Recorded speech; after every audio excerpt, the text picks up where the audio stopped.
It's rare that when you write a scene, it ends up exactly as you imagined it. I wanted the show to be epic in scale, as wide as the galaxy, and also as intimate as the human soul. When people think about adapting Foundation, they think about, well, how are you going to handle the time jumps? How are you going to handle the fact that it's so philosophical? But for me, the big challenge was, how do I make it emotional? Because the books aren't particularly emotional. So the story has to work for people who've never read the books. The story has to work for people who don't consider themselves fans of science fiction. That emotional in was really my true north for the adaptation.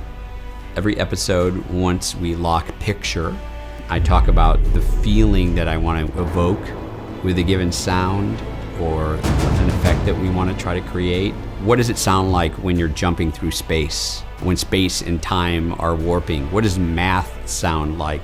It's all relative, right? It's all emotional. First we hear it in mono, and we hear it in stereo, and we hear it in Dolby Atmos, and each time we're adding on layers and layers and sculpting it and trying to make everything feel real and emotional. And it's amazing how much you can communicate just through sound. The show would come alive. It would be reinvented for me every time we would mix in Dolby Atmos. It's like watching something that's black and white and then watching it in color. I mean, it's just revelatory. So the ability to have 360 sound, the ability to separate so many of the elements.